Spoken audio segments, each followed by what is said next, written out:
Okay, hi, I'm back. I'm still in Mexico, but I think I'm gonna make this a separate video. Hello, shalom. It's the end of January 2020, and I just wanted to share some of my observations on my most recent cart interactions with Jehovah's Witnesses. We're walking downtown on the Malecón in Puerto Vallarta, and sure enough, I see two Jehovah's Witnesses, a man and a woman, standing behind the cart. And whenever I walk past them, first of all, I'm like, do I even bother talking? I don't want to disturb them. What do I even say? How do I introduce myself? Do I pretend to just be an observer, a non-JW, someone who's never been associated with this organization? Do I tell them who I actually am? Like, how do I even begin? So I go up to the cart, and what came out of my mouth was Jehovah's Witnesses, and they both perked up and they were like, yes, do you know about us? And I said, well, actually, I was raised a Jehovah's Witness, and I am no longer one of Jehovah's Witnesses. And I'm just trying to remember how they initially responded to that. It was kind of just like a, oh, okay. Not a lot of curiosity. Well, I guess they were curious, because then the man who did 90% of the talking, I think they were married. They were a cute young couple, maybe late 20s, early 30s. He said, how long has it been since you've gone to meetings? And I said, it's been about a year and a half, but I really started to question the religion in 2015. And I explained to them my story in brief about how I had struggled with depression, thinking about suicide, knew a couple of people who actually did commit suicide because of not being able to deal with shunning, to which his initial response, which was rather quick, he said, well, there's always two sides to a story, and perhaps your friend had an undiagnosed mental illness, therefore you can't just say that he killed himself because of shunning or being disfellowshipped. To which I said that it has been proven that solitary confinement, i.e. in the prison systems, does not rehabilitate people and is very damaging to the human psyche. And he kind of just brushed that off and talked about, he asked me, if I still respected the Bible, to which I said, yes, absolutely. And so then he brought up the verse in 1st and 2nd Corinthians about the man who was excommunicated from the congregation for sleeping with his stepmother. And to that, I said, well, yeah, we have to take into consideration. I asked him if he had ever heard of the words eisegesis or exegesis and hermeneutics. And they hadn't. And so I explained the definitions of those two words, the difference between reading a text and drawing meaning from the text, or reading a text and putting your own preconceived meaning into it, and the importance of really taking into consideration the context. And so I just talked about how Paul was speaking to a very specific congregation with a specific problem. And what did Paul really mean when he said, do not say a greeting to such a man? And I said to him, if you look at the end of every single one of Paul's letters, how does he end it? And this JW man correctly said, may the peace of God and grace, well, he didn't say grace, undeserved kindness of God be with you. And I said, exactly, that was the Christian greeting that believers gave to each other. And so if someone was not acting according to the way, they would not greet each other with this Christian salutation. I said, that is the greeting that Paul was saying you would not give to someone who was habitually acting in such a way. Then he referred to disfellowshipping as a quote-unquote loving provision. I shared with him a little bit of my story of how I'd been disfellowshipped for 18 months at the beginning of my marriage, and how it really didn't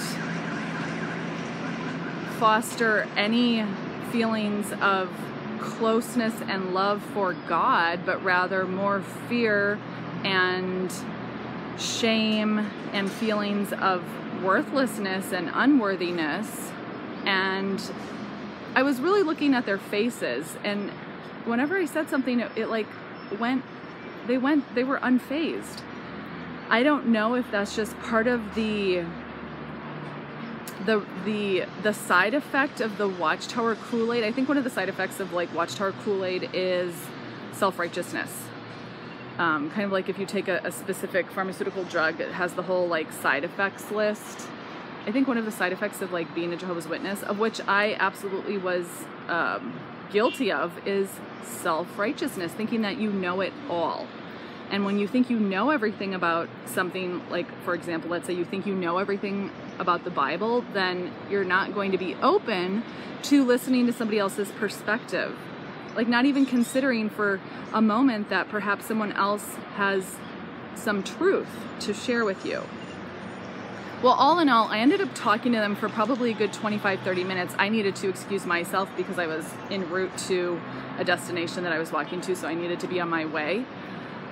But I did conclude, so one of the things that they did mention with a lot of pride, and I probably would have said the exact same thing when I was Jehovah's Witness, because they just pound it into you so much at the meetings that this is God's organization because who else on the planet is doing the preaching work?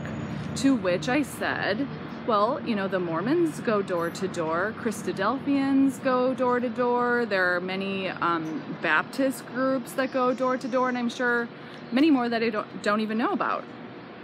And for like further study on this whole notion of like going quote unquote door to door, I would recommend anybody listening to this to go into Ray Franz's, I don't know if he mentions it in Crisis of Conscience, but definitely he talks about it in his second book, In Search of Christian Freedom, about how Jehovah's Witnesses have that whole idea of door to door totally wrong. That was actually in reference to house churches and how they would visit each other. Believers in Jesus would visit each other at their home churches. And that would be like they're going house to house church to house church. Anyway, that was an aside that I actually didn't even mention to this Jehovah's Witness man and woman at the cart. But when I brought up like the Mormons and the Christadelphians and other religious groups, his eyes lit up and he said, but no one else is doing it like God's organization. We're 8.5 million people doing this around the globe as a united brotherhood. And in that moment, I realized the soil is not fertile. These people are not even a little bit curious to consider anything outside of their Watchtower box. And in that moment, I simply shared with them that there are many people doing research and investigating and choosing to leave, like myself. And part of my exit was to be baptized in Christ in a lake by a fellow Christian. And then I said, so your leadership considers me an apostate. And I used the A word. I said apostate. And he just kind of looked at me like, like that kind of like smug smile. I don't want to read too much into like, maybe that's not fair for me to like label his smile. That was the feeling I got, like pity, like he pitied me. These people are in a hotel behind me. I walked up this hill. It's like built into this mountain. And they're probably like, what is this girl doing? It's so pretty here. I'm glad this fence is behind me because like it's a big drop. Okay, so I'm almost at 10 minutes here. The point is, when Jesus gave the parable of the seed on the fine soil, and he talked about the various scenarios that a person sowing seeds could encounter: the rocky soil, the thorny soil, what was the other one? The birds grabbing the seeds. I mean, his illustrations, his parables are so profound. I'm just speaking off the top of my head, but now I think of this, oh, there's a loud truck. I'm thinking of this, this parable now, kind of from like the standpoint of like preserving your own sanity and energy when wanting to plant seeds, because if you're anything like me, you probably love and feel deeply for the group you came out of, Jehovah's Witnesses, probably because you have family and dear friends inside who you just want to be able to reconnect with and have a conversation for understanding, not even necessarily a conversation with the expectation of agreeing, but rather just like, let's agree to disagree. Like, be a JW, believe in the Watchtower God, like stand in front of a cart with literature, like whatever, be you, but let me be me too. And you want to plant seeds, but then when you see that the soil, i.e. a JW man and woman standing in a cart who you know what their life is like because you lived that life, when you see the soil and it's completely unreceptive to even considering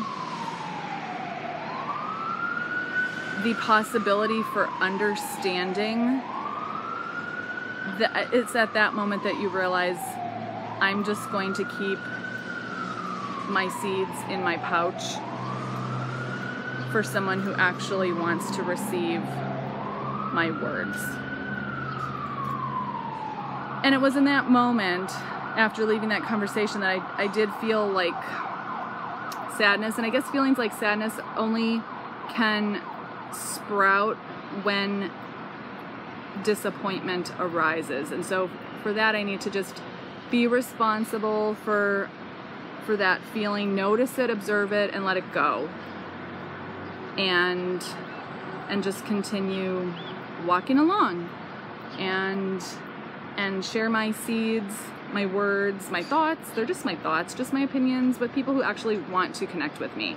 And if they don't, that's okay.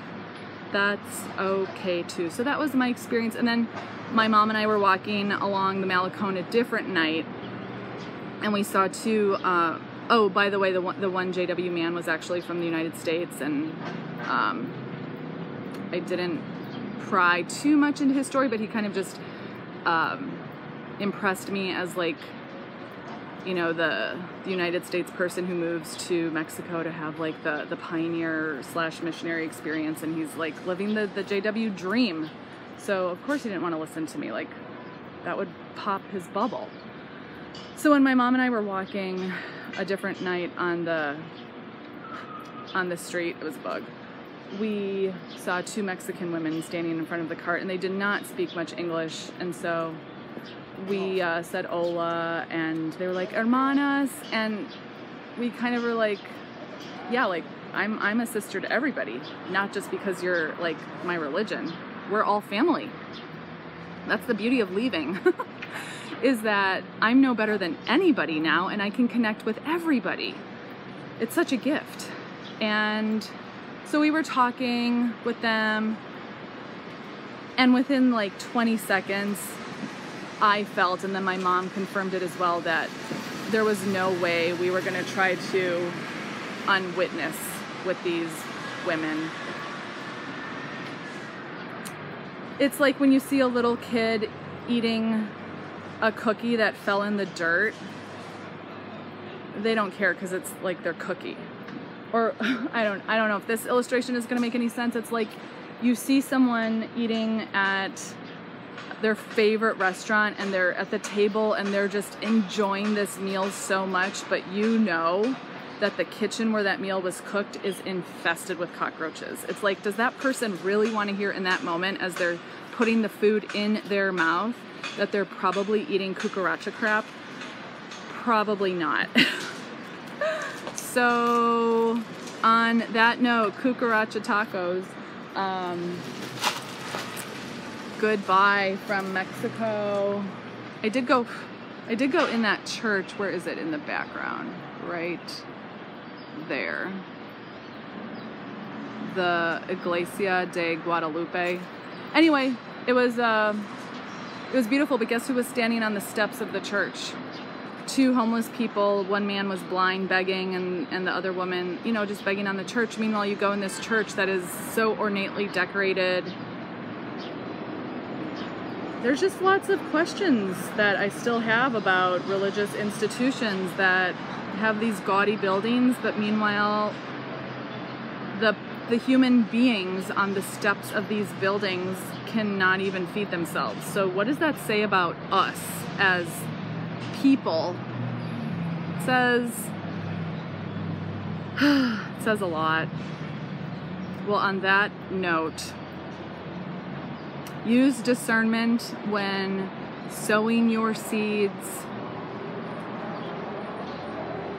Probably that's also what Jesus meant when he said, don't throw your pearl before swine. Not that we like call other people pigs, because we ourselves were those swine.